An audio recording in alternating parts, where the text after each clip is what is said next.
Hello everyone and welcome to the second episode of Getting Inspired in a Nutshell. I'm Mohammed Saud and today we'll continue the first book that we started in the previous episode. It's called The Last Lecture by Dr. Randall Frederick Park.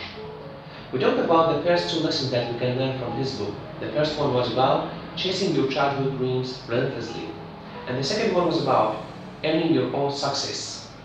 Now in this video, we'll be talking about the third and fourth lessons that you can learn from this book. So, let's get started. The third lesson that we can learn from this book is to get honest feedback and listen to it. Learning and teaching mechanisms are processes that must be conducted with complete openness and honesty. Whether one receives criticism or praise, they must have truly earned it. Feedback is believed to be a central part of learning and teaching. If you don't listen to feedback, then nothing changes. It's only on paying heed to the feedback that the lessons hold meaning. The essence is amplified and managed to go beyond the possible scope of the teaching itself. Professor Andy Van Dam, who was Pausch's mentor, told him that it was a shame that people perceived him as arrogant, for this would limit what Pausch could achieve in the future. Though this particular feedback was hurtful and shocking, it had a considerable impact on his behavior and changed his course henceforth.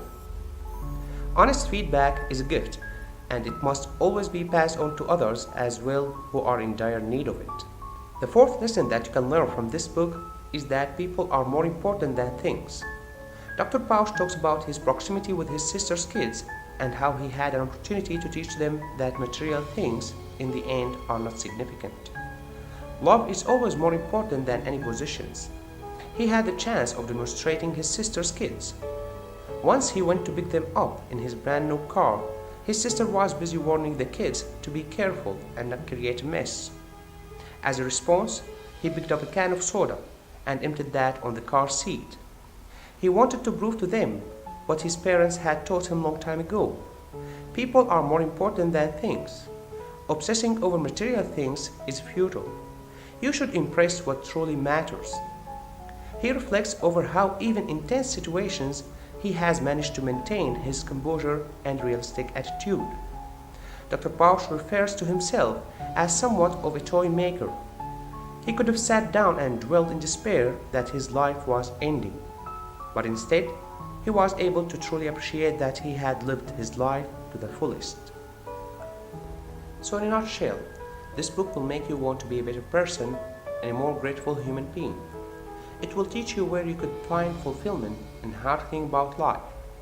Dr. Pausch was grateful that his own childhood dreams enabled him to give a lecture about how others could go about achieving theirs.